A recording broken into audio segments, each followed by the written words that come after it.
Okay, I am live on YouTube and Facebook. Okay. All righty. Oh.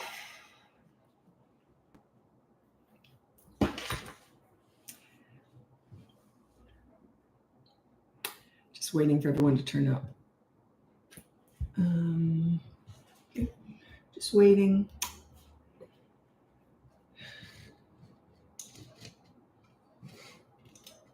There we go. Okay. I'm just waiting for everyone to turn up.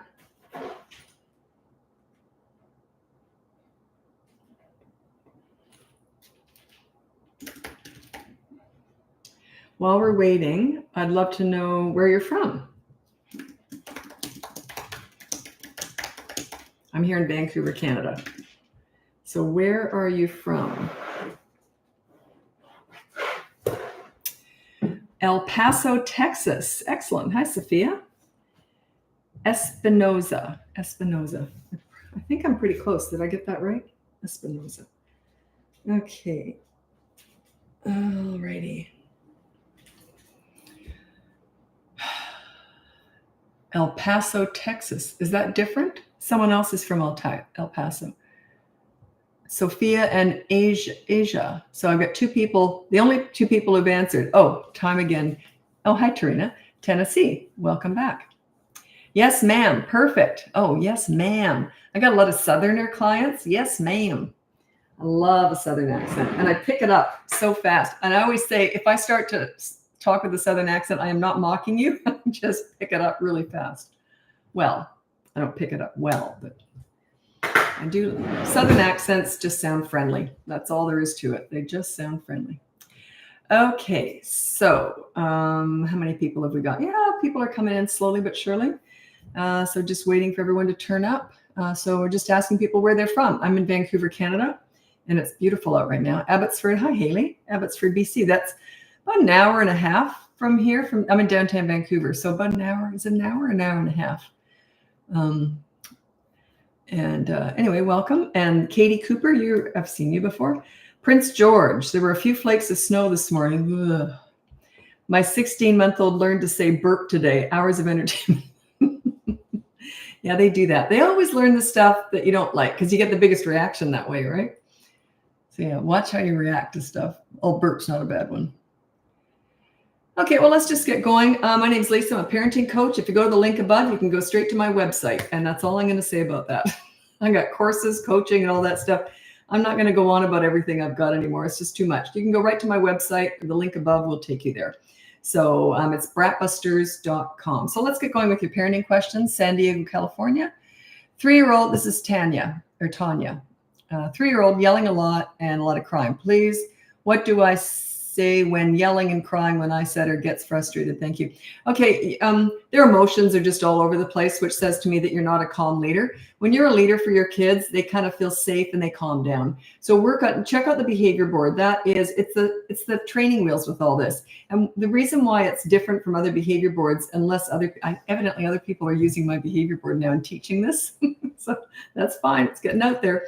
So the parents are on there too. So you have to be on there. Remember, I teach leadership. Leaders lead by example, not just by dictating or telling. The old-fashioned authority style, just telling kids what to do, they're after obedient soldiers. I never wanted that. I want kids with high self-esteem. I wanted them to have a voice. So you do that with leadership.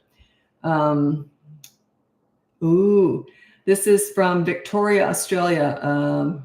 If you don't know where Victoria is, it's one of the southern states in Australia, and where Melbourne is. Melbourne's in Victoria. I know I only got as far as Canberra. It's about even with Sydney, actually. So I lived in Sydney for a while, and then I lived in Brisbane for a long time. So, but yeah, you're trying the potty party this weekend. I do wish you luck. It's a party, not for you, but for your kids. It's messy. Yeah, it's messy, but it's got some really good results. Nothing's guaranteed. Nothing's perfect. We're dealing with human beings here, but we're going with the odds. The odds are if you follow through with this stuff, it should work. That's the idea here. Great salesperson, aren't I? I don't know. It might work. It might not. Okay.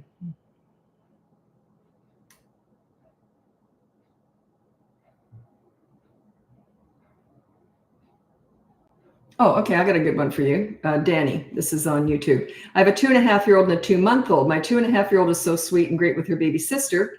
You're very lucky. But sometimes she asks me to put baby sister down to play with her. Sometimes I can't because I'm feeding. Of course, say, can you go get me a book, or have her bring something to you to play with? Yeah, or you can have her be the helper. Can you please get me a little cloth or a diaper or something? So give her something to do. Yeah, but have her bring you a book and you can sit and read to her while you're breastfeeding. I didn't like breastfeeding. I was fine once I sat down, but I'm kind of hyperactive. I used to dread having to sit still both my kids were really fast feeders. Like my son, I think was, 4 minutes each side. I mean, he was fast. My daughter was pretty quick too, but the idea of sitting down to feed. And then once I was there, I was fine. But yeah, I didn't like it. Okay. I gave them each a year. That was plenty. Okay. 3-year-old keeps saying, I can't, for things he can do and things he's done before. What should I do and say?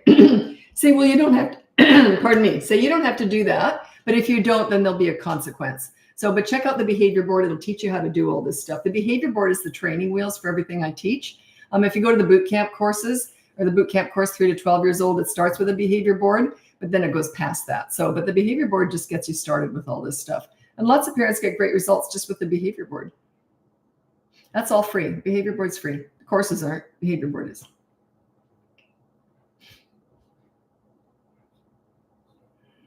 Oh, I had a really funny session today, and I always get permission with stuff like this, and it was so cute.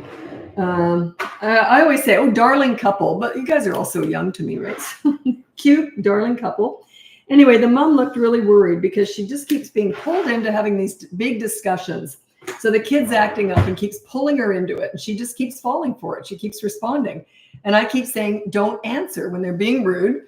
There's a lot more to it, but basically stop answering. Stop, they're just reeling you in, right? And she keeps doing that.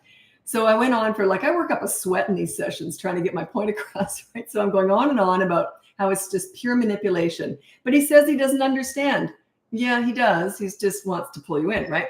So then at the very end of the session, I said to her husband was there too. And I said, what's your takeaway from this session? And she said that I should just shut up. Now, I never said that, but yeah, so we all broke out laughing with that. Isn't that cute? That I should just shut up. I never said that. I just want to make that very clear. I thought that was cute. I love coaching. Okay. The sessions go by like that when I'm coaching someone. When I'm doing admin work, not so much. Okay, let me see here. Am I on Facebook? Yes. Okay. Oh, by the way, check out in 2 more days, we've got that group coaching session coming up at the boot camp course. Check it out. It's in the link above if you're interested. So very excited about that. We had lots of fun last time. So, and my daughter's going to be with me feeding me the questions this time. Because what happened was the last time I did it, it's just a 6-week thing. Come in anytime. You don't have to watch them all, or you don't have to be there. It's all free if you got the boot camp course. So anyway, last time, I'm not very good at managing Zoom. And I had all these different squares in Zoom, and I had a really hard time keeping track of who asked what. So they were helping me out, basically, the parents. Oh, no, I already went. She didn't. So, yeah, my daughter's going to be helping me this time. She wasn't working with me full time. She was just helping me out with social media. But now she's doing a lot, obviously. She's full time now. But anyway, so, yeah, I've got help this time. So it should be a little bit smoother. But people tend to like it when I fumble. Do that a lot. I certainly fumbled during that Zoom call, but it was fun. It's all on the boot camp courses if you want to watch it. That was the old one. The new one's starting this Saturday, the 6-week group coaching. Okay, never mind. 2-year-old has violent tantrums, but seems to be related to cutting molars. He's in pain. Yeah, that's a different thing. I can't talk about that because that's a medical issue. Yeah, I would address the pain first before the tantrum. So yeah, if he's in pain, I always say when they're sick or obviously in pain or anything, all this stuff goes out the window. Just meet their needs, and they don't want to be in pain. So yeah, you have to meet their needs. If he's tantruming because he's in pain, I would hug him. I would hold him because he's in pain, right? That's different. Someone asked me that quite a while ago. They said, well, our child is in and out of hospital all the time. And I was actually working with them, and in and out of hospital. It's really hard with sick kids who have chronic illnesses. It's hard not to give in to them all the time. But at the same time, it's kind not to give in to them all the time. It's a fine balance there when they're sick. So, but yeah, if they're just temporarily sick, then just give in to all their wants because they're sick. They're in pain. But yeah, if it's a child who has something long term, it's sort of, we have to find some balance there. It can be tricky because of course you feel bad for them. But they often use that and then they're miserable because they're so rude and everything. Okay.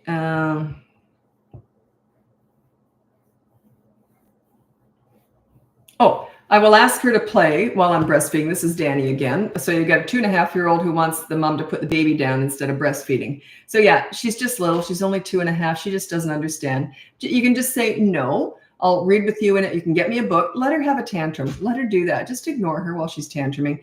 That is my least favorite client to get, is when I've got a mom with a toddler who has tantrums and she also has a newborn, because it's physical. What can I tell you? What can I tell you? How can I help you when there's nothing you can do? You can't get up. You can't, there's nothing you can do. You just have to try and ignore the tantrum. That's it. You bring me a book and they lay down screaming and then you try and just ignore them. And then the baby's fussing because the screaming and yeah, sorry about that. There's no easy answer there. You just got to wait it out. They're only tantrums for toddlers for a very short period of time. I know at the moment it feels like decades, but really they're going to outgrow all this stuff. As long as you're a leader, they will outgrow the tantrums.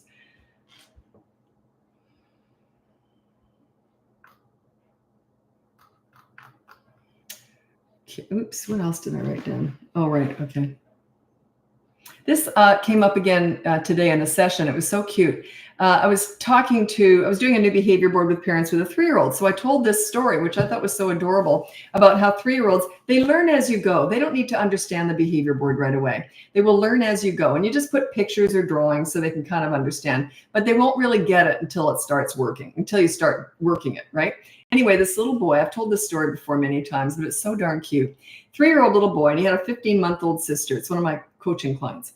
And every time the 15-month-old wanted his attention, she would hit him because she's just a baby still, really. So she'd hit him. Well, of course, he'd knock her on the floor because he'd say, get out of my way. She was annoying him just to get his attention. Then she'd scream, whatever, he'd get in trouble. So his rule on the behavior board was no hitting. So, and when he did, there was a consequence. Anyway, he was starting to get pretty good at this, but still, he was still hitting her once in a while. Anyway, this was really cute. The mom just happened to see this. She goes, it was really lucky because she's not always watching them.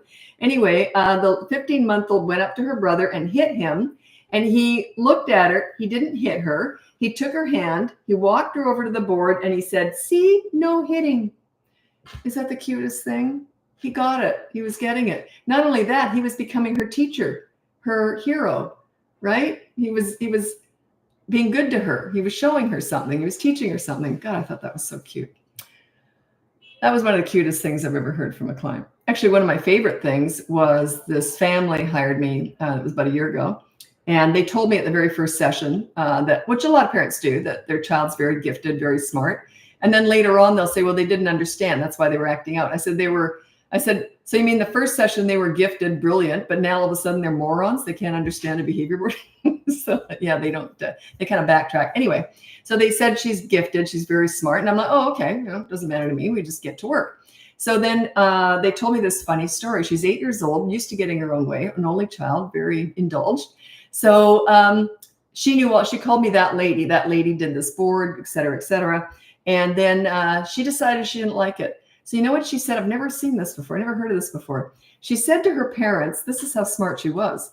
She said to her parents, you guys are wonderful parents. You don't need that lady. And she tore down the board. And they said, yes, we do. And they put it back up. But she buttered up her parents to get rid of me. I've never heard of that before. Isn't that cute? I laugh a lot in coaching. I thought that was adorable. She did another, I can't remember what it was. I wrote it down somewhere. She did something else that was really funny. She came up with some good stuff. Kids are smart. And they're smarter than us. Well, smarter than me anyway. I'm a good leader. Okay. Now, let's see here. Thank you. It's kind of a nightmare. It's a temporary thing. It's temporary. It seems like it's going on forever, but yeah, it's temporary. Basically, this is a 2.5-year-old who is having a fit when the mom's breastfeeding. So eventually they'll learn, well, wait a minute, I'm getting ignored when I have a tantrum, but if I bring a book over, I might actually get read to. So they will often learn to pick the better path, so long as there's no attention with the bad path. Any attention given to the bad behavior is feeding it, because they don't care when they're in that. They don't care if it's good attention or bad attention. They just care that it's attention. Okay. What do you do when your 2-year-old says shut up all the time? You just say no, and then you look at something else. You're distracted. You're not paying them any attention when they talk like that. That's about all you can do. But you say no, and then you just look away. And yeah, if there's another kid around, I would give the other kid attention. Like, oh, do you want to go do something? And I'd snub the 2-year-old just for a bit. They're going to have a fit because they're doing it to get attention. If they don't get any attention, they'll eventually stop doing it. But toddlers don't learn the first time or the first 20 times. It's usually 50 times. They learn through repetition. That's why we use consistent corrective actions. They're not about words. Don't do the many therapy sessions discussing all their big feelings and big emotions. I don't even discuss bad behavior with older kids. What's the point? They already know. It's like a cop pulls you over for a speeding ticket. Does he discuss it? No, he says, okay, you were speeding, we caught you at this, and that's it. So have a nice day. He doesn't berate you and bully you and shame you. Yeah, the more you talk about bad behavior, the more you're making it their identity, the more you're shaming. Don't shame your children. Just deal with bad behavior, then move on. If you ask a 4 and a 6-year-old to pick up toys, they say no, so you give the consequence, but then do you still make them pick it up? Okay, so what I would do is I would say your job is, or your rule is pick up the toys that you played with throughout the day. They're going to say, I didn't touch it. He did or she did. I didn't play with that. Say you both get together, put all the toys away, but you pick up it, let them work it out. Okay. If not, then you come back with a consequence and you say, okay, the consequence is you put 15 toys in this basket each. So they do that. If they won't do it, then you do the negative deprivation one. Check out the behavior board. It's in the link above. It'll teach you how to do that. So yeah, you always start with the positive action consequence. But you see what I'm doing? I'm still getting them to pick up toys, but now I'm counting it. They're in a basket. Oh, and pick up 15 toys within 15 minutes. It's timed. And I don't say pick up toys. I don't give orders with kids.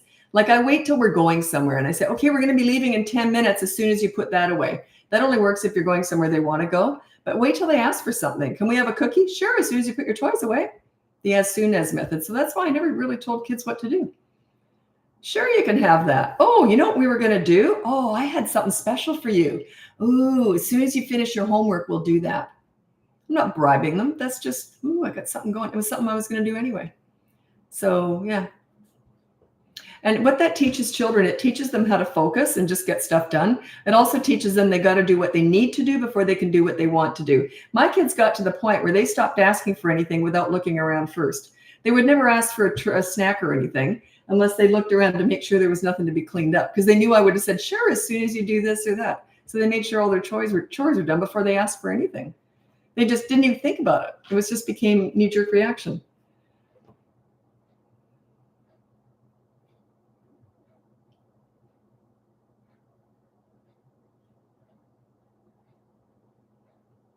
I don't quite understand. How to handle 3-year-old hitting school friend for breaking Lego construction. Home hours after it happened. Oh, he's 3 years old. You can still say something. So he hit his friend who broke his Lego construction. You can never deal with anything with aggression. So I would address the hit.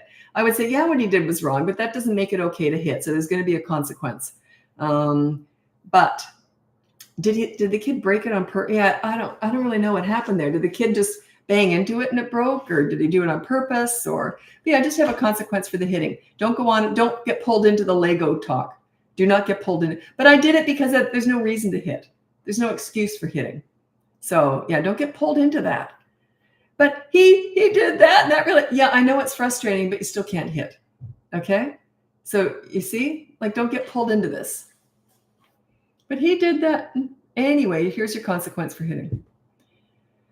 How do you handle picky eating? I don't really like talking about nutrition because I'm not a doctor. I'm not a nutritionist. I'm not a pediatrician. I'm none of that. So I can't really talk about that, but I will tell you what I did with my kids. You won't like it, but I'll tell you what I did.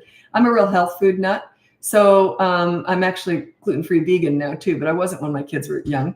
Anyway, so what I did is I made everything from scratch, and I was very good at hiding nutritious stuff into everything. When I made a cake, it was full of nutritious stuff. It wasn't very sweet. It didn't have a lot of oil or butter in it. So yeah, I was very good at sneaking healthy stuff into things. And then they just had a taste for healthier food. That's just the way it goes. If you give kids a lot of preservatives and salt and sugar, I probably shouldn't talk about this, but they do develop a taste for it. We all do. But if you like, I can't eat anything gross anymore because I'm so used to eating healthy. My doctor called it, what do you call it? Baby belly. He said, because any preservatives or anything make me sick now. Like my stomach, and it just goes to show how bad they are for you. That I'm 64 and I got baby belly. Not quite, doesn't make any sense, but you know what I'm saying? Really sensitive stomach because I'm so good to it. But yeah, with kids, just have them eat super healthy stuff. That's all they get. We had no ice cream in the fridge or anything, unless I'd made it. And even then it was very rare. They didn't get a lot of sugar and crap. So they became pretty good eaters. My son was more the fussy one, but they still knew that it was healthy stuff or nothing. And then we'd go out for treats every so often. But if they got a treat, that was my choice. If they asked for something, I'd say, that's not a treat. That's me filling an unhealthy demand. So they knew never to ask for anything, ever. They were so confused. They were really little. And they'd look at other kids at the checkout at the groceries, at the supermarket. They were so confused. Like, why are these kids pestering and crying? And they'd just stand there. They knew if they asked for anything, they'd get nothing. But every so often I'd say, I'll pick something. And they were so nice about it. Oh, thanks, Mom. So yeah, I fed them healthy stuff. So all they had was healthy stuff. No one's going to want to follow that. And I don't blame you. It was just my way. God, I hate cooking too. It was awful. It's awful. Imagine making bread and everything from scratch. It was horrible. Okay. Orlando, Florida. Hello.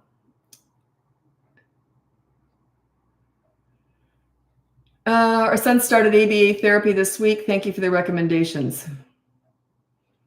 That doesn't sound like me. What would I have recommended? Did I?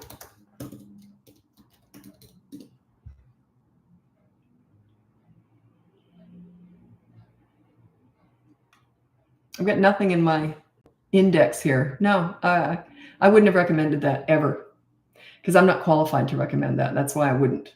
So there's nothing in my index here. So no. Sorry, that must have been someone else. But you're welcome for the other person.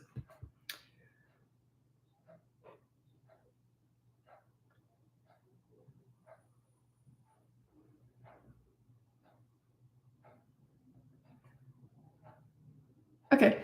How do I get a 7 to? It's all the same answer for a lot of this stuff. How do you get kids to do stuff? Put it on the behavior board. Put away all your stuff after school. Put your shoes away, your coat away, empty your backpack, put everything away within 15 minutes of arriving home. When you're in the car, say, okay, when we get home, I'm starting the timer. It's on the behavior board. It's all free above. The behavior board's free. Check it out above.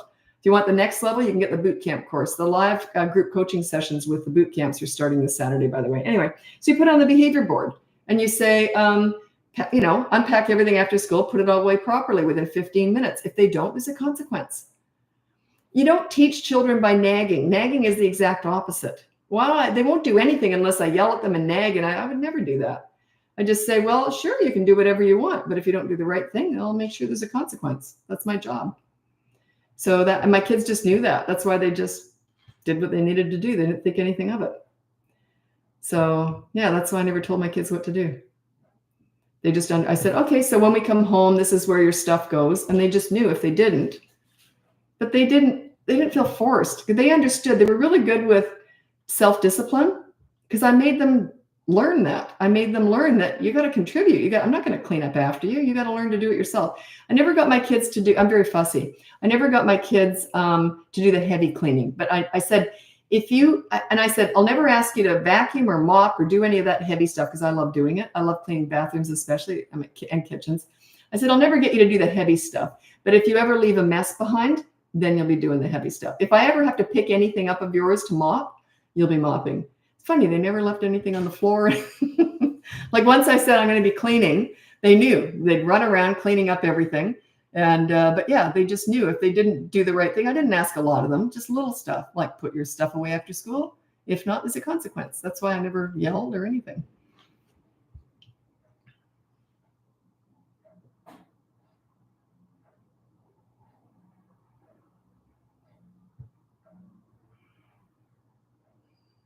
Okay, I'm going to read this whole thing out and then I'm going to tell you my opinion on it. Other adults, mums, mention my 3-year-old is very excited and full of emotions and scares some of their littlies. He does have big feelings. I don't know what to do. He's a boy full of energy, also gets super frustrated easily and grumpy with my mom's friends. I don't know how to even begin to correct his reactive behavior. Does anyone know what I'm thinking? I'd find some new friends. Yeah. Or maybe just hang out with them and go out for drinks at night with them without the kids. Yeah, that's all I'm going to say on that. Yeah, I don't want to go on about that one. Okay. Okay. When they don't get their way and they say, Mama, you are mean, I don't like you. This is how I'd react. Alrighty. They're just trying to manipulate you. When they don't get their own way and they talk like that, they're just trying to get you to, they're just trying to drag you into it. They're trying to make you feel guilty. It's pure manipulation. If they say that when they're on Dumbo at Disneyland, then I would look into it. But all they're doing is they're trying to pull you in. They're trying to control you. They're trying to win the battle. Don't get fooled in. I'm just go, whatever. Alrighty then. Like, who cares? It's just manipulation. Like, in other words, I'm saying no to that manipulation. Yeah. Why would you react to that? Yeah. Don't say, but I love you and all that. And then they just won. They just won that battle. They pulled you in. I remember once, I don't know the situation at all, but one kid said to me, you're mean, because they were used to getting their own. Obviously, that worked with their parents. And they said to me, you're mean. And I went, yep, I sure am. And they were so good with me after that. They were really nice to me after that because they realized this crap ain't going to work with that one. She knows what she's doing. So yeah, it's just manipulation. Check out the behavior board if you want to know what consequences. They're all listed there. It's usually just a chore. Just clean a window or sweep a floor. Your advice is stellar. Keep it coming. I've been doing this for 17 years now. It's funny because the people who told me to start this business was the teenagers I was working with, who were very challenging. I learned more with them than I did with anyone else. And they said, you got to teach this, Lisa. No one's ever talked to us like you did. And one of them said to me, he says, I didn't like myself till I met you. Isn't that the nicest thing? I didn't like myself till I met you. My goal is not to get obedient soldiers here. My goal is to make kids like themselves and have high self-esteem, take pride in themselves, which they don't do when they're acting out and they're being mean, right? So my goal is always that they like themselves. If you're being disrespectful and nasty to your parents, your self-esteem guaranteed is in the toilet. So do your kids a favor and be a leader for them. It'll make them feel good about themselves, and then they'll want to please you. And when they're teenagers, they just won't want to disappoint you because they have high self-esteem. They like themselves, and they wouldn't be mean when they like themselves. They're not. It's impossible to be happy with yourself and be mean to other people. It just doesn't work, right? So think about it that way. Whenever someone's mean or snarky or, bitchy or something, I always think, oh, they hate themselves. I really do. But I also don't put up with it. They are never in my life. I don't put up with any crap anymore. I'm 64. I don't have to put up with anyone that I don't like. It's wonderful. It's so freeing.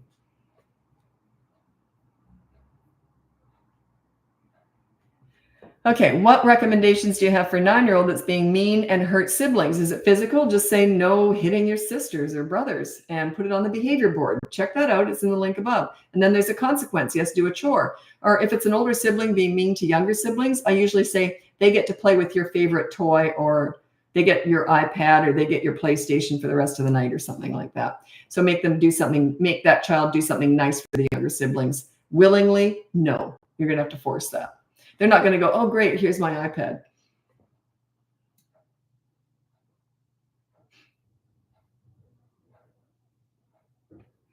Oh boy, this kid's got your number.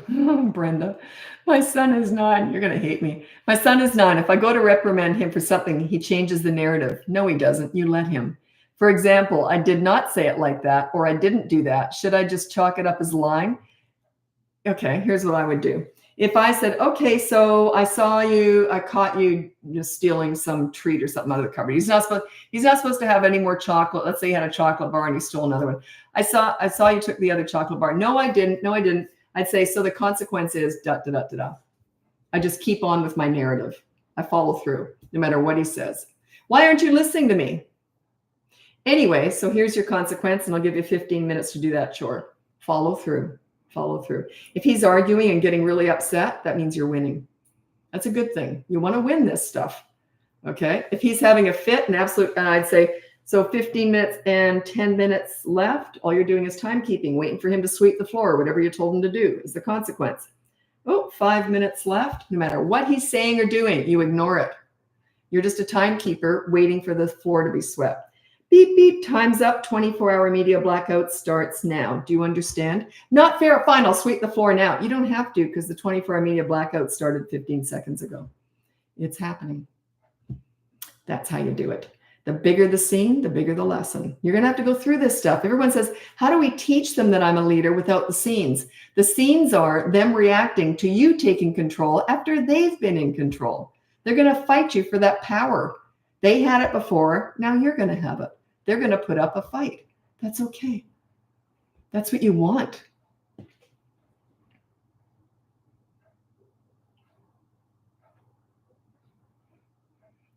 Oh, the only consequence I can think of is no tablet. No, I don't do it like that. I have 2 consequences. So when they break the rule, you check out the behavior board. It's free above. You have to sign up for the newsletter. You'll get the free behavior board. Okay. So sign up for that and it'll show you how you do it. You put a rule on there and the consequence for the child is something like this. Do a chore within 15 minutes of being asked to do so. If they don't do that, then you take the tablet away. Right? For 24 hours or something. But yeah, and then the 15-minute to do a chore, make it something easy like cleaning a window or pick up 15 toys within 15 minutes and you count them. But then you're not talking during that. Just let them do it or not. It doesn't matter if they do it. It means nothing.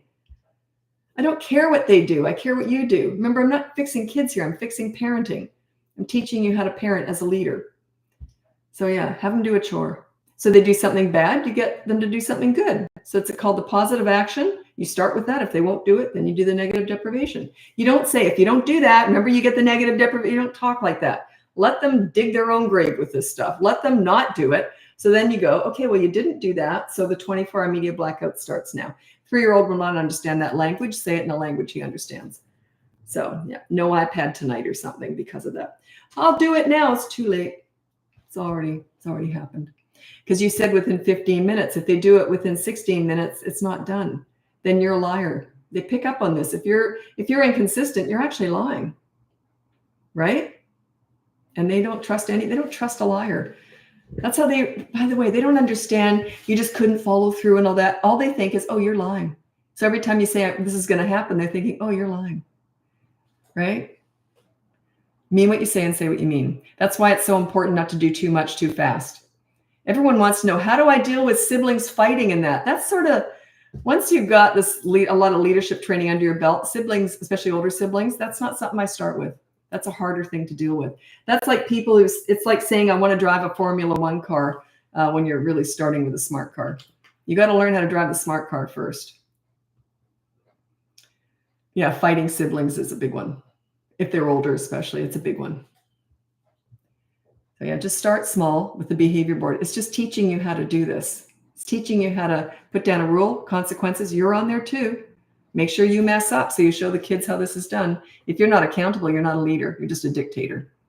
So yeah, I was always in trouble. I was always messing up. You promised you were going to do that, and I don't see no muffins that you promised to make.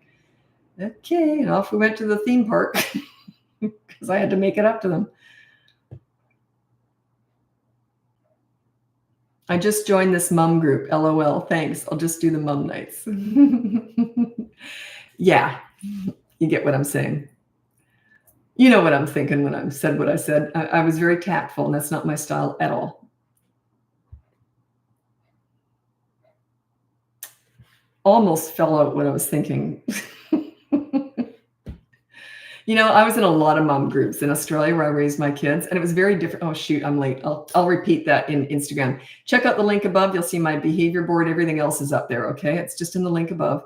And I got to go over to Instagram now. I'm on YouTube the whole time. Happy parenting. Bye now.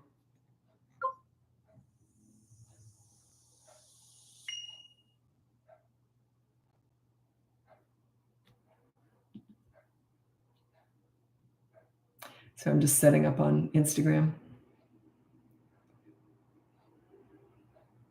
There we go. Okay. Deanna on YouTube. I've definitely not been a good leader, and I'm just trying to figure out where to start. Go to my website. It's in the description on YouTube there. It's BratBusters.com. It'll get you started. That's where you go. And I got free stuff, paid stuff. I got a podcast. There's all sorts of stuff. So that's where you get started. And we start small. We don't start big, yeah. Okay. Just waiting for everyone to turn up. I'm going to finish a thought that I just had. I forgot what it was now. Oh, no, it was a funny story. I was just on Facebook and I started to tell a story. Then I realized I was going to be late for Instagram. So I hopped over here real quick. Anyway, if you don't know who I am, my name's Lisa. I'm a parenting coach. You can go in the link above, and that's my website, BratBusters.com. Everything I have is on there. And the behavior board I refer to constantly for 3 years over and above. It also has a toddler section on it now. Chamel H.A. from Australia. That's where my kids are born and raised, in Australia. I was there for about 20 years. Anyway, so yeah, check out the link above, wherever you are. It's BratBusters.com. And that's where there's all sorts of free stuff and everything on there. And my podcasts are on there, everything. So anyway, what's I going to say? Oh, right. Okay. So this mom was saying she was in this new mom group on Facebook. She might be here now too. Anyway, so she was in this mom group and they were very judgmental and they were critical of her child. So I said, dump them. So I was very nice about it though. I didn't say it quite like that, but that's what I was thinking. Anyway, so the story goes, this is actually really cute. I was brand new to Australia. I literally landed in Australia, married an Australian. He lived in Australia. I was in Canada. And then I moved over. And 9 months after I arrived, literally to the day, I had my son, my first child there. So my kids are born and raised in Australia. Anyway, so I'm very social. So I joined all these mom groups and everything. It was fantastic. But in Australia, I didn't know the difference. I've never had kids in Canada. So I didn't understand that this wasn't normal here. But over in Australia, they're very self-deprecating. They were all laughing at all the stupid things they did. No one was trying to outdo each other. Like the Australians don't tend to brag. They're not that competitive with stuff like that. They're very sort of humble in a lot of ways. They don't tend to brag. So anyway, and we were all laughing at how dumb our kids were and how dumb we were. It was fun. So there was no pressure. Everything was just fine. Anyway, and then when I moved back to Canada, I couldn't believe the difference. The competitiveness that, well, my child can do this. Well, my child can. And I remember thinking, thank God I raised my kids in Australia, because I would have found that really annoying. I'm sure I would have found friends who were more like me, like, let's just have a laugh and laugh it off. And because I had tons of experience with kids too. So none of that would have bothered me at all, but I just wouldn't have liked being in that environment. But yeah, very different. So what I suggest is if you're in these cliquey mom groups and they're all competing and criticizing and all that stuff, the types, if you're in that, just dump them and just go and look online for funny mom fails or funny parenting fails. You'll feel like $1 million about yourself. Anyway, I'm going to tell you a funny story. I was brand new in Australia. It was my very first year. And it was, I think I'd been to this mom group once before. And we did it at different houses. We all had babies. And we were all first-time babies. So there was no toddlers around or anything. So it was just us and our new babies. So anyway, I'd been to one of their houses already for a group. And it was my turn. And I think it was 2 or 3 times we'd met, and every week we'd meet.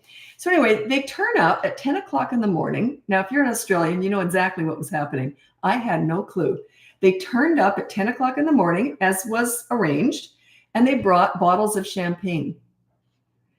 A bunch of moms, breastfeeding mothers, they don't call it nursing over there is holding a baby, but breastfeeding moms turn up at 10 o'clock in the morning with alcohol. What was going on there? If you're Australian, maybe you can come up with it. Why would they have done that? It was a certain day. What day would that have been? And they also brought a hat to put gambling in. We had to pick something to gamble on. So I'm just going to leave it at that. And you can just imagine what the hell? These Australians, they are wild. Anyway, I'll leave it and see if anyone comes up with what was going on there. I didn't have a clue. Boy, did they laugh when they realized why I was so stunned. And I talk a lot and I was actually speechless. So they were like, are you okay? Yeah, I'm okay. You want some champagne, Lisa? No. This back in the day, it was okay to have a glass of wine when you're breastfeeding. Nowadays, we don't do that. Anyway, I'll be interested to see if anyone knows what that was. Australians would know. Okay. Interested in the toddler section of the behavior board. The behavior board is on its own. That's for 3 and above. And underneath is just a blurb on how you handle discipline with toddlers. There's no behavior board with toddlers. That's why I just put a blurb down there. It's just a mini, the behavior board and that is all free. It's all on one thing. It's all like a little mini course sort of thing. That's all free. It just gets you started, right? Just explains the difference. You want me to finish the story? Yeah, I'm going to wait till an Australian comes up with what day that was. What would a bunch of mums turn up? I don't remember what time it was, though. Anyway. And then every year after that, I would turn up with champagne, too, on that certain day, wherever I was going. Okay. Then you should see New Zealand. Well, we used to ski in New Zealand, down in Queenstown. God, I love that. It was just beautiful. Oh, I fell in love with Queenstown. Okay, sorry, let's get going here. No one's come up with it yet. You got to put down the age. When you ask me a question, put down the age. It makes a big difference. Are they 2, 12? I need to know. And don't just say 2, because I don't know what question you're referring to. So you have to put the whole question with the age all together.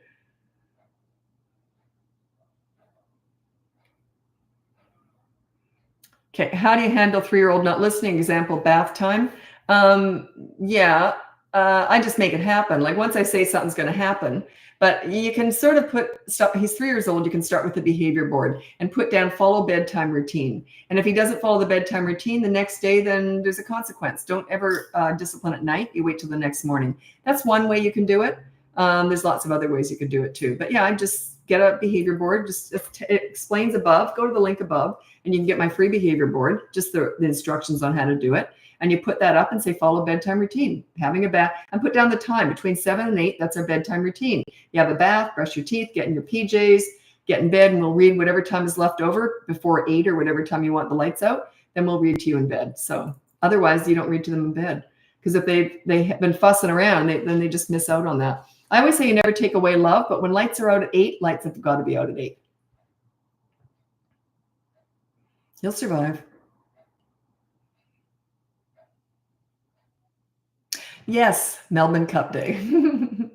That was what the champagne. Melbourne Cup Day is it's just a huge deal in Australia. The whole country shuts down when the race happens. It's a horse race, and everyone bets on it. Everybody does.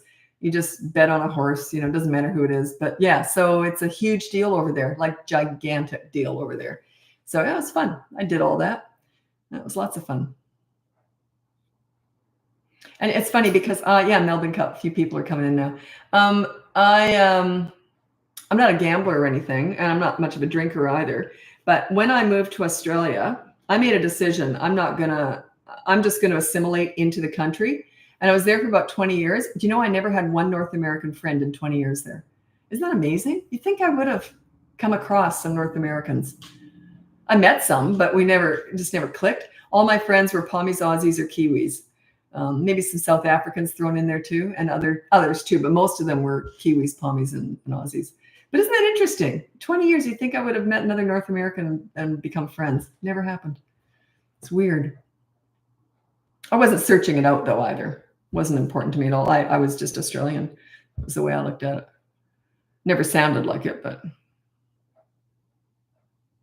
What are some practices to start teaching patience? You can't teach 14-month-old to be patient. You can just teach them not to hit and grab and all that, but not right away. They're not going to learn that till they're maybe 16, 18 months old.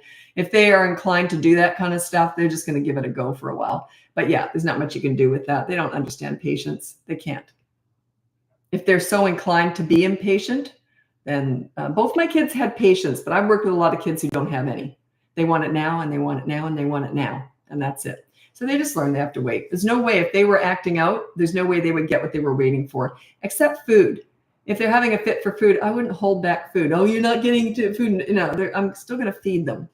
But other than that, they're just going to have to wait till they calm down a little bit. Or I would distract them at 14 months old and wait till they calm down, then they can get it. I knew you meant patience. Preschool keeps kicking out my almost 3-year-old toddler for being too physical. Do I need a new preschool? Oh, that's a tough one. How often do you think that comes up in coaching? A lot. And they're always, have you ever heard of this before? And I said, yeah, I've got 3 this week. It's very common to have kids kicked out of preschool, and I'll tell you why. And that's something you work on at home, by the way, for a 3-year-old, because you use the behavior board and you say no hitting or no kicking or no being mean to other kids. And if they are, there's a consequence. They'll eventually learn. The thing is, preschool, they're kind of in an awkward position, because imagine if you're the parent of the child who comes home with bruises. It's not good, right? So they have to kick out the kid who caused those bruises. I think they'll give them a couple of strikes first, and then they almost legally have to. And don't expect the preschool to be able to handle them. Not at 3. They should be able to handle the 2-year-old. They just generally pull them away and separate them. But when they get 3, they get bigger. Not all those daycare ladies are huge like lumberjacks, right? They can't always handle a bigger 3-year-old. So that's your job at home to teach them against that. So there's a consequence. You know, a good one is if they hit someone at school or whatever, even when they're older, and they bully someone or hit someone or they're aggressive towards someone else, I make them give that other kid their favorite toy for the weekend to play with. So you were mean to that kid. Now you're going to do something nice for them. So yeah. They don't tend to hit when they think that's going to happen again.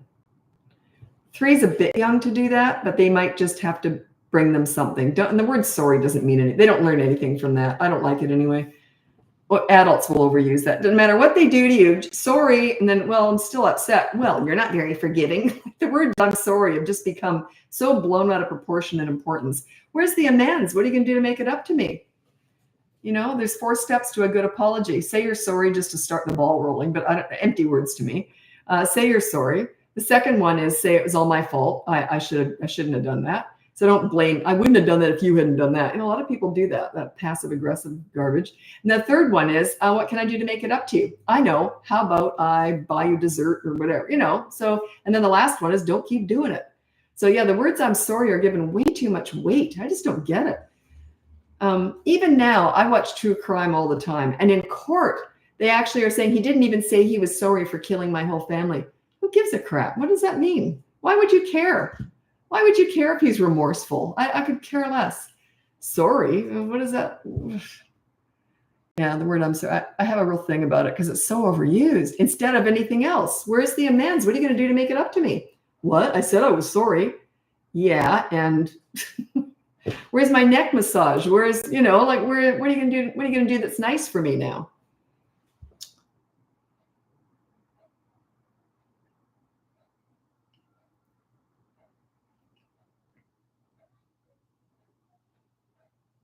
It's like, I don't have any friends who are late because it's just so disrespectful.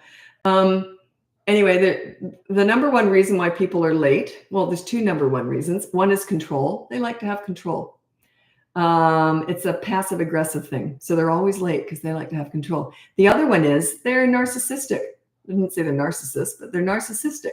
They like the big accolades. Oh, look who's here. Yay. And they walk in like, because everyone's waiting for them. They get all the attention, right? That's another reason why they do it. And the last one is they just don't give a crap about anyone but themselves. So yeah, that's the thing. I don't have any friends who are late because it says a lot about a person's character. It's very inconsiderate, very, very rude.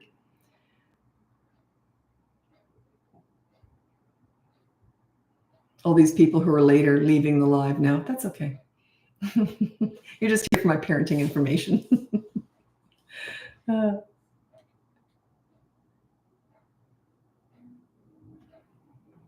Okay, tantrums. I do have a tantrum course. All my mini courses are disappearing this weekend.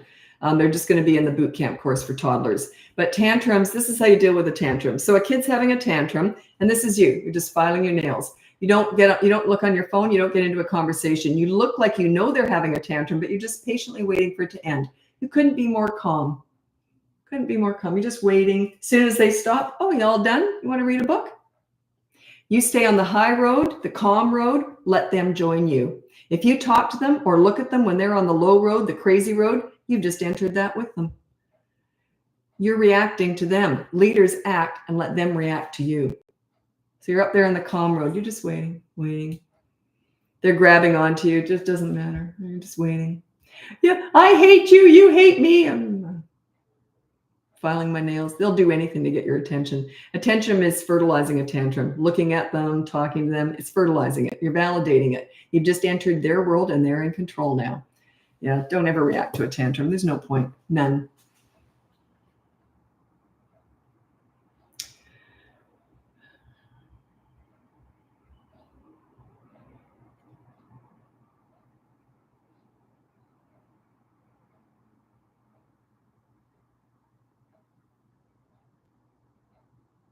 Okay, you got a 2-year-old who had a meltdown in the food store because there was a dollhouse there. Why are you asking her to leave? And plus, why is she not in a stroller? She's 2 years old. Why is she walking? Is she walking in a grocery store? I wouldn't do that. I'd have them sitting up in the trolley with a goodie bag in front of them, something they can look at and, snacks and that. So I'm just confused as why she's loose. Why is she loose? And then why are you asking her to leave? And say, time to go, and drag her kicking and screaming out of there. But if she's already playing with it, you've kind of set her up, and now you're going to rip it out. You give her this nice rug, and then you rip it out from under her. You see, you're kind of teasing her. So yeah, when we went out, if we were in a store, my kids weren't allowed to touch anything. That was a rule. You don't touch anything. My daughter she's very tactile. She likes to touch things and feel. So you know what she used to do? She was like 2 and she was doing this. She really wanted to touch something. So we used to call it the lobster claws. This would be her. She couldn't touch it, but she would just do this because she knew she couldn't touch it. They didn't know any different. And they'd watch other kids touching stuff. Didn't bother them at all. They just didn't know any different. So yeah, what's she doing loose? So sometimes you can play with that for a while, but then you try and pull her away. It's like a tease. Sure, you can play with it for a few minutes and then we're going to rip you away. I don't know what you're allowing there. So yeah, a lot of parents are very inconsistent when it comes to shopping. Sometimes you'll let them play with stuff. Other times you won't. They don't understand exceptions at all. That's why my kids were never set loose in the store. They were always when they were 2 for sure. They were always in the stroller or in the shopping cart. Why do they need to be loose in a store at 2? You're setting yourself up, and you're setting them up too.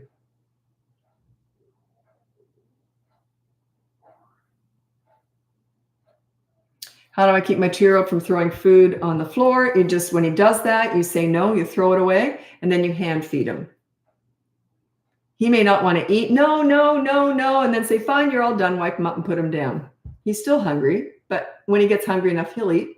So you sit him up again, give him a little bit of food. So when he throws it, he can't throw very much. You say no again and hand feed him. If he's hungry, he'll eat. If he's not, he won't. That's okay. Yeah, just take control. It's not good for them to be rotten. You know what I mean? Like a lot of parents, I don't want to do that. So you'd rather have a kid who has low self-esteem and feels like crap because he's always acting out and crying and kicking and screaming. That's not very nice. I'd rather have happy kids. And this is what leads to happy kids, is this leadership. They like having a leader. Makes them feel proud of themselves, that you're a safe place to land. They can tell you anything. You're fun. You connect with them. And you deal with bad behavior like that. Just get it done. And then move on. Don't discuss it. Oh,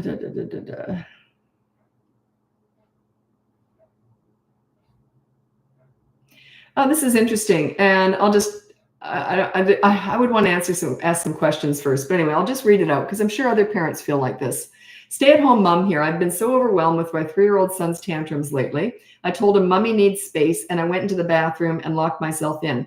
I know that sounds awful. Am I wrong for taking space? He begged me to open the door and cried out, I love you, over and over again. Yeah, it was just out of control. Check out my boot camp course. And we've got live group coaching starting this. It's just a one-off 6-week program. It's free with the course right now. So it starts on Saturday. I would look into that, and it'll teach you, like you're already falling off the cliff. It's kind of, you're in that, you know what I mean? You're being thrown around by all this stuff. So you got to learn how to get organized and where to start. So yeah, you got to regroup here.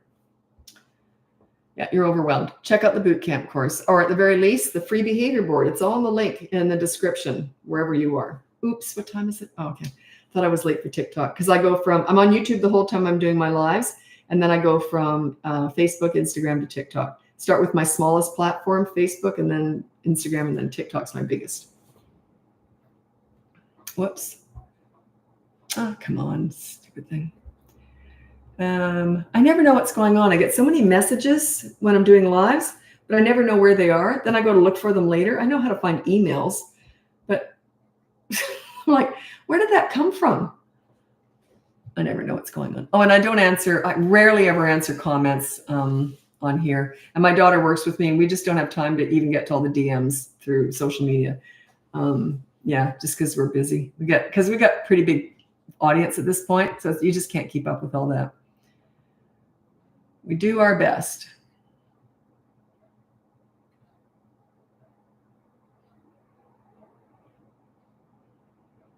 Well, what's a good at-home consequence for my 4-year-old not listening at school? Pre-K, yeah. You can't say listen. You have to be very specific. Don't interrupt the teacher. Or when the teacher says you've had a bad day, there'll be a consequence. So you listen to the teacher, and if you don't, but it's a hard thing to do. What's he actually doing? I like to be more specific. Like, is he interrupting? Is he talking? Or is he getting up? So say no getting up, or no. Like, I'd be more specific. I'd narrow into what he's doing.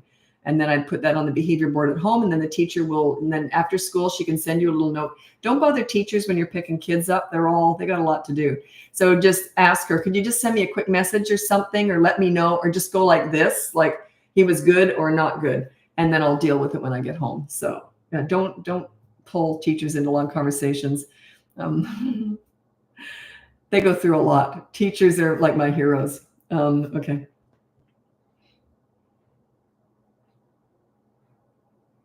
Do you have specific separate training that you offer for Asperger's or Asperger's, however you say it? Asperger's.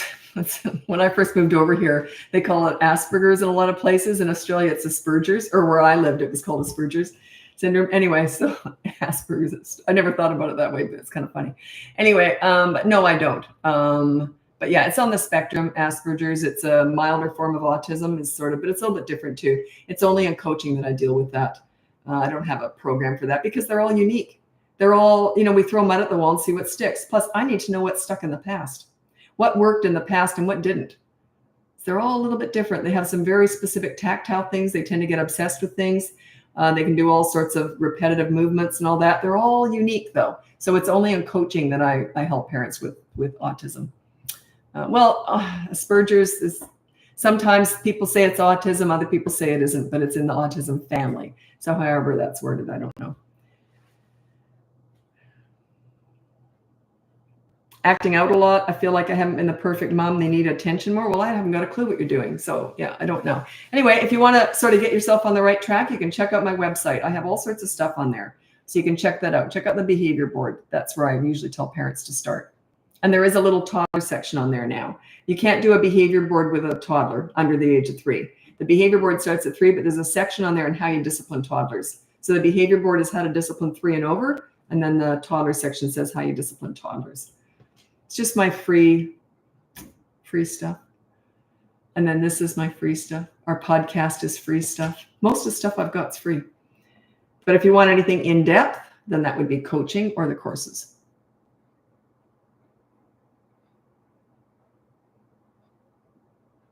I don't, TikTok has blacklisted Canada. They don't pay us on TikTok. Oh, I got to go over to TikTok soon. And I figured out in the last, I think it was about a year or a year and a half. If they paid Canadians for TikTok, I would have made about $200,000 in 1 year. Yeah, but they don't pay. They're blacklisted us for some reason. A couple countries they've done that with. Evidently, we don't get along. I didn't know that. But anyway, it doesn't bother me. What the heck? But yeah, I didn't know people were making all that money. I had no idea, but someone told me, oh, you must be killing it on TikTok because that's my biggest platform. And I said, no, what are you? And then I looked into it. So imagine that. Imagine making all that money just on TikTok. I don't make 1 cent on there. Okay, that's fine.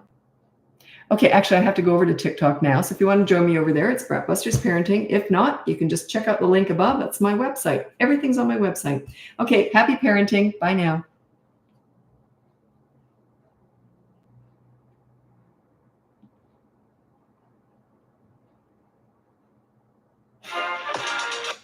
Not my fault. They always start with ads on here now. Okay. Behavior board, not consequence board. LOL. Behavior board, not consequence board. Well, it's how you behave. And it's not all about that. It's about connecting too, because the parents are on there too. So that's what the kids love about it.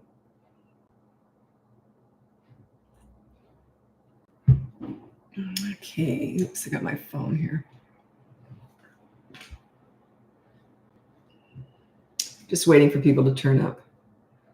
Instagram's really fast. I don't know why. Everyone turns up in a big clump all together, and it doesn't happen anywhere else. They just turn up all together. I'll just tell a cute little story. A lot of cute stuff happens in coaching. And Well, it's funny because the parents are often upset when they're telling me what their kids have done, and I'm laughing. And they say, thanks, it made us feel better. Kids are crazy. They're going to do crazy stuff, right? So that's funny. Anyway, this 4-year-old boy, the parents had put a timer on. He had to do his chores within 15 minutes or something. So the mom left the room. She came back in. She knew it would probably be about 5 minutes left. Turns out there was like 10 minutes left. Now, he would have obviously changed the timer, but he didn't own up to it. But the mom said he was clever because he didn't do it by a lot. He knew enough to just do a few minutes extra. So I thought, a little scamp. I said, did you call him on it? And she says, not that time. Yeah, it was funny. And I said, next time, use your watch at the same time so you'll know.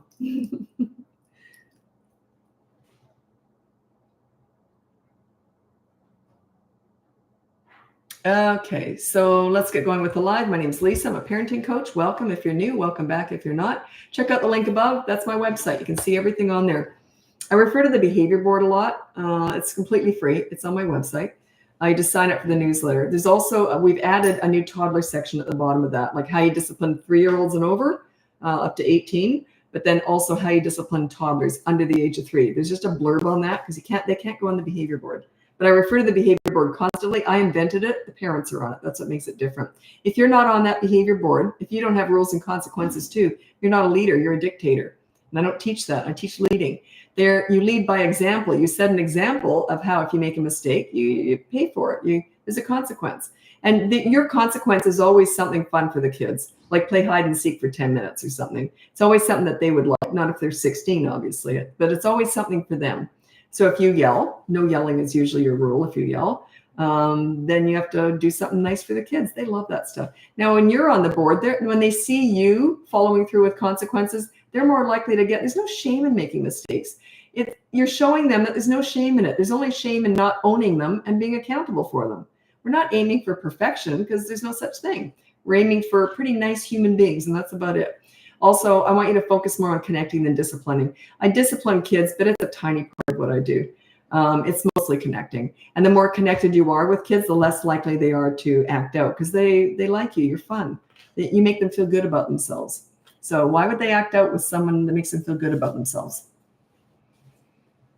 Okay. Oh, goodness here.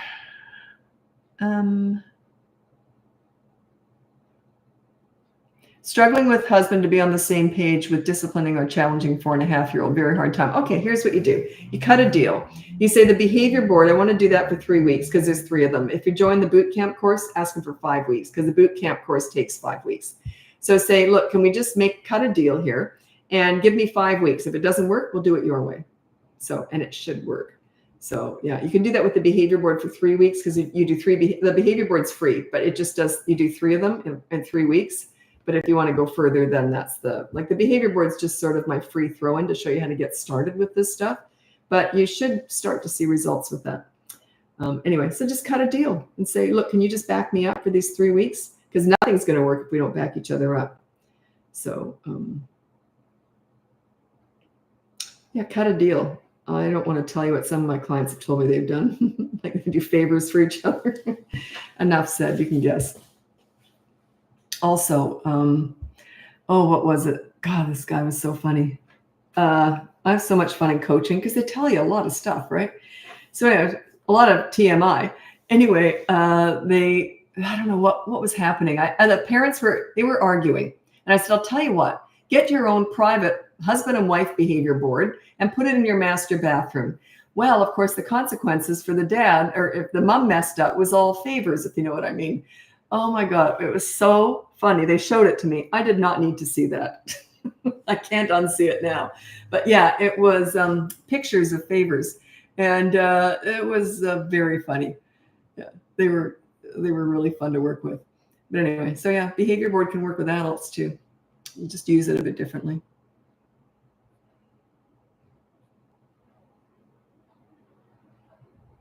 How can I combat my 15-month-old scratching, pinching faces? You just grab the hand they're using or both hands and you say no, and then you put them down and just kind of go about your business. You're letting them know that's not okay. They're not going to learn the first 50 times, maybe the 51st time. They learn through consistent corrective actions, which is no, and then put them down or walk away. So they'll learn eventually, but not the first time, not the first 50 times. They learn through repetition. But also, you can't just be going, no, no, no all day. When they are calm and they're not doing that, connect with them, play with them. And then if they want you to keep playing because you're getting up, then you say no. But you got to connect with them first. None of this discipline works if you're not connecting and playing with your kids. Their love language is fun. So the more fun you are, the more power you have. That was I don't discuss how I worked with kids because I had no leverage with kids when I was working with them. I maybe saw them for an hour a week and I had no leverage. So I was very good at connecting with kids. So yeah, that's what I did. I connected. I was funny or fun. Fun when they're little, funny when they're teenagers.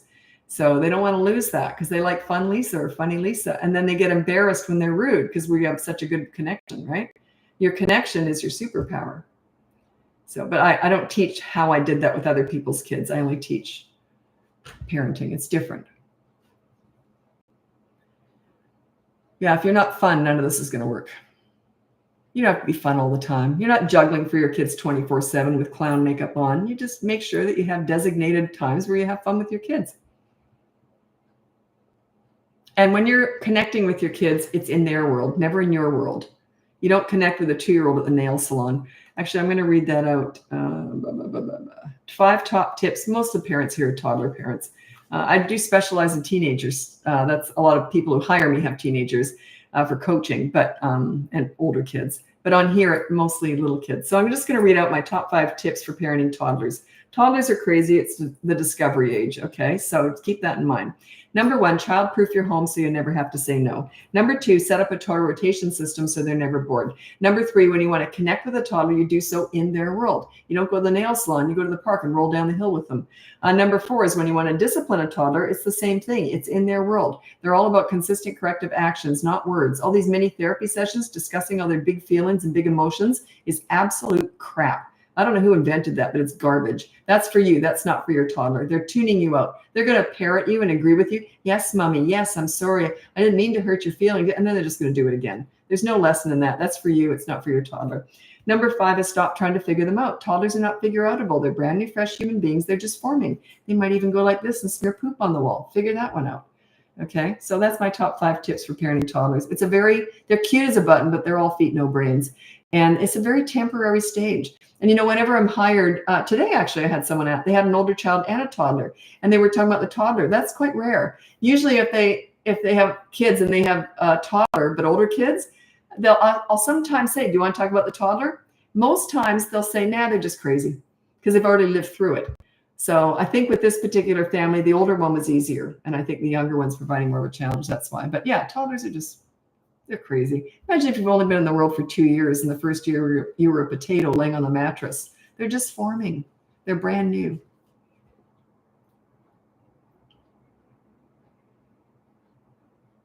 I've got a granddaughter. She's 9 months now.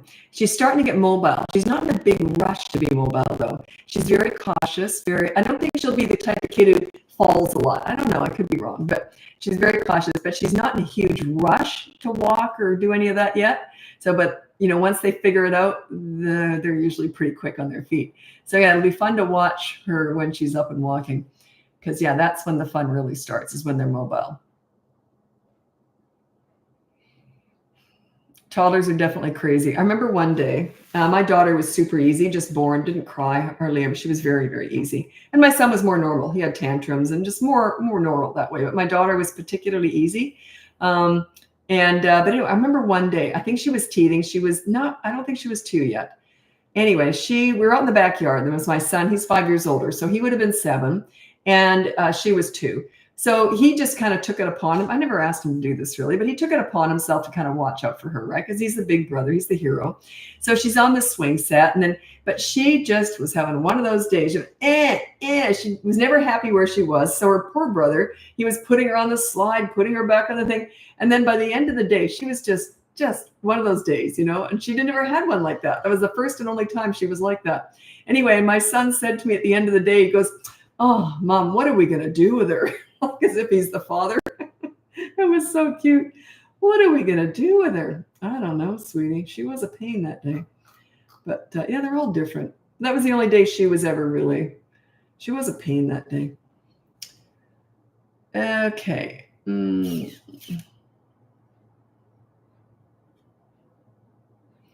you ever met a child psychopath? I did. I don't know why I went like that. I did. I don't tell this story anymore, and I'm going to tell it now just because you brought it up. Yeah, I met one. She was very, very little, and I just was asked to work with her. I won't go into how old she was, even, but very little. And she wasn't even a preteen yet, and preteen starts at 9. So anyway, I was working with her, and she had a pencil in her hand.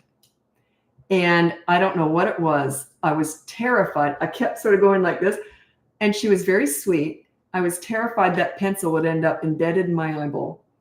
Just something about her was off. And I said, I can't work with her again. It's the only kid I've ever rejected. I couldn't work with her. I said, she scares the hell out of me. Anyway, she ended up in a home. She was dangerous. And so she ended up, in a care home. Poor little, she was cute as a button. But yeah, she was not wired. She was wired incorrectly. And that was the only time I ever was scared of a child. And I've worked with violent teenagers. Piece of cake. She scared the hell out of me. I don't know why I'm smiling. I'm covering up the fear I had and the pity. I had so much sympathy for her. Poor little thing. Anyway, she couldn't help it. So yeah, it's the only time. Yeah, but I kept talking to her like this. And then I was really scared. It was weird. It was really weird. Okay. And she didn't end up in that facility until about a year later, I think. She was little when she ended up in that facility. Oh, no, her brain was wired wrong, from what I understand. Now, I'm not a psychologist or anything. I don't really know. But she was born that way. She was wired wrong. She came from a home that wasn't abusive or anything, as far as anyone knows. Yeah, she was just, sometimes we're just born, our wires are crossed or something. I don't know.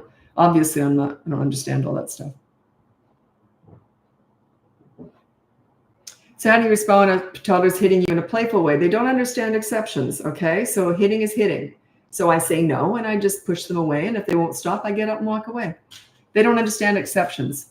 That playful hitting can easily turn into, and you don't want them going to school and doing that. So yeah, hitting is hitting. It's just the way it is. Advice on preteen grieving lost dad. I have no advice on that other than leave the lines of communication open. And I lost my dad. He got sick when I was 10 and he died when I was 14. And I'm 64 now. I've been through a lot in life, and some of it not pleasant, and nothing ever compared to that, because I was a kid when it happened. Watching him suffer all those years, you can't protect them from the grief. Don't even try. Let it happen. But never cry harder or longer than them if you're going through it too. So I was told that. I did a stint in palliative care, and there was a kid there who was losing her mother. So, and I asked for some advice. I said, how do I talk to her? And when her mom dies, which was quite soon after. And I said, well, what do I do? And they said, just don't cry. You can cry, but don't cry louder or harder, because kids need you to be strong. So I just remembered that. I was just, she didn't know me really. But anyway, so I always remembered that.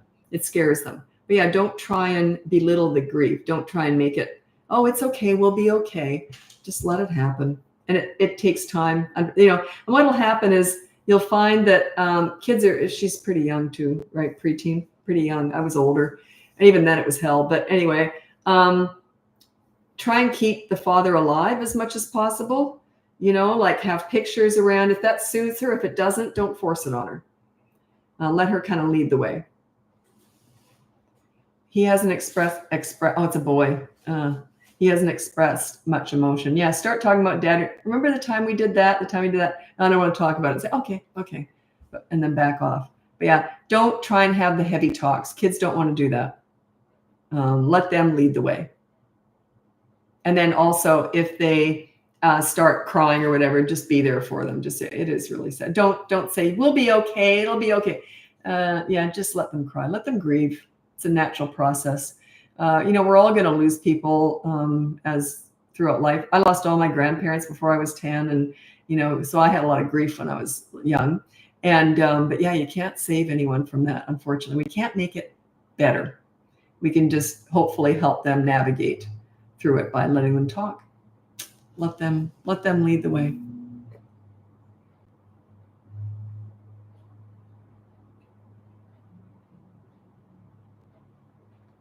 Another thing that it was interesting when I lost my dad, and you can tell your kids this, by the way, if they know of someone who's lost a parent, tell your kids this. Say, don't avoid them. Just go up and just say, do you want to play or do you want to go and do something? Don't say, I'm sorry for your loss. That would have sent me off the deep end.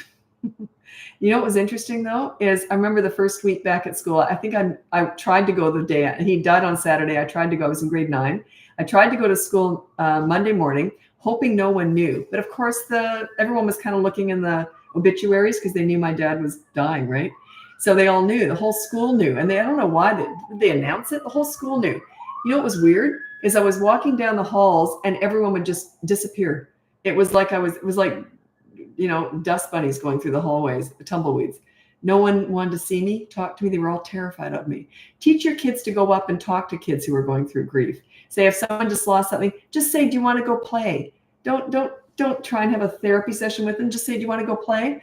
You don't want your children to avoid those kids, because I'll tell you what, it's hell losing a parent or anybody. And then you lose everybody else because everyone avoids you. No one wants to be around you because it scares them. They don't know what to say to you. So yeah, I always told my kids, it's actually better to say the wrong thing than nothing at all. But go up and just say, you want to do something. You want to, adults can learn this too, because I'm always the first one calling or knocking on someone's door if they've gone through something. I say, I'm here if you want anything, let me know. In other words, I'm here. That's all you need to say. Okay.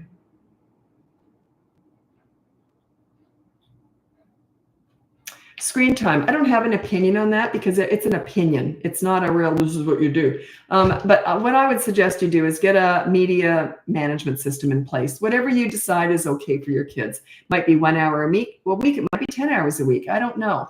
But get a system in place and say, this is how many hours you've got. And then you can, then let them sort of manage it. But yeah, just sort of have a cap on it. And I don't mind this, an hour a day or between 7 and 7:30 every night. So an allotted time or an allotted amount every single day. As they get older, especially 5, 6 and above, then I like to do the 10 hours a week. Let them manage that. But otherwise, yeah, you got to control that. You just got to have a cap on it. 7-year-old boy hysterically cries when something is not his way, both at home and at school. Yeah, you got to teach him that not everything's going to go his way. I think you probably feel bad for him and you probably try and talk it through. Am I right? I'm pretty sure about that. Do you try and talk it through? Talk him off the cliff when he's upset? Am I right? I need to know that before I answer more. So your I, that's your name. Okay, I'll wait and see. Do you try and talk him off the cliff? Yes. Stop doing it. You're feeding it. You're feeding it. Yeah. If he has an absolute fit, go, oh, you'll be all right. Whatever. Okay. Yeah. No, yeah. Just ignore it. As soon as he's done, say, oh, do you want to go have dinner now? Do not give that any attention whatsoever. None. That's a very blanket statement. There might be more, like in coaching, I'd probably delve into it more, but my general advice is you're feeding it by trying to talk to him about it. No, he's in control. He has a fit and all of a sudden you get upset and you try and talk to him and it's okay. We're here for disaster. Yeah. Does it work for autistic kids too? No, I always say autistic kids, they're in the special needs department. That would be one-on-one coaching with me. I don't give general advice for special needs at all. No, ADHD is not special needs. Those are all the kids I worked with. They all were alphabet kids. That's what I called them, alphabet kids, because they all had ADHD, WXYZ, everything after their name. They'd even introduce themselves. Hi, I'm Johnny. I have ADHD. I thought, how sad is that? How sad is that? It would be like me saying, hi, I'm Lisa. I have menopause. I don't. I'm through with that. But you know what I mean? Like I thought, wow.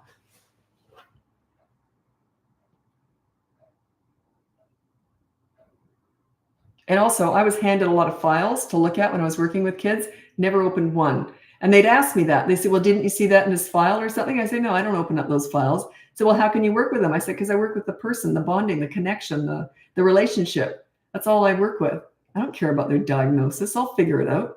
I'll figure out what they need. But yeah, I never cared about any of that stuff. Never looked it up.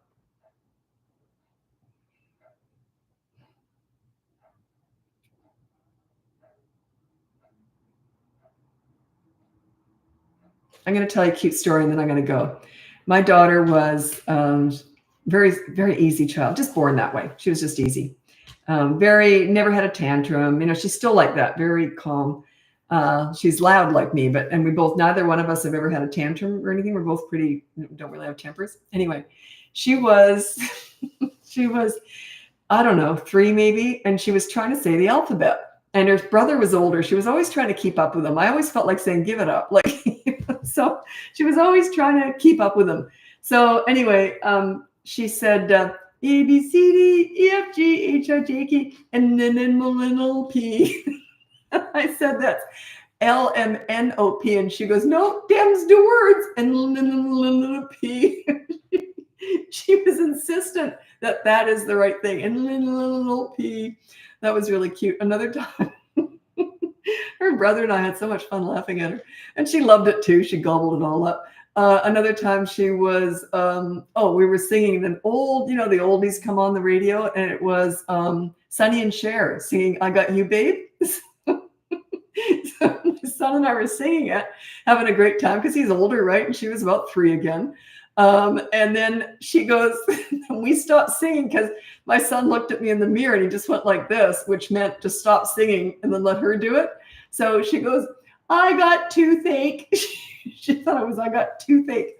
We laughed at that one for years. Yeah. She was fun. She loved all that. Because she was the center of attention was that when that was happening. She absolutely loved it. So, but I love that. N-L-P. One more, and then I got to go. One more funny one. I used to write all this stuff down. My son had plenty of funny ones too. I actually talked more about him than her because he was the more extroverted one of the, with coming up with crazy stuff. But another one was, she, how they learn Christmas carols, obviously around Christmas time.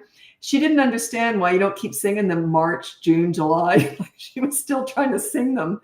And I was trying to teach her, that she didn't understand. You spend all that time learning all those songs. And then after Christmas, it just stops. She was really little. She just didn't understand that. So yeah, we were singing Jingle Bells in July. But anyway, okay, I got to go. Thanks so much for joining me. Check out the link above. That's my website. Everything I have is on that website. You can start with the behavior board. That is the training wheels with all this stuff. And on the behavior board, 3 and above, there's also a section now on how to discipline toddlers. It's just a little section below that. Anyway, thanks so much for joining me. And I'll be back again for my regularly scheduled live next Tuesday. I might pop up before then. Anyway, thanks so much. Bye now.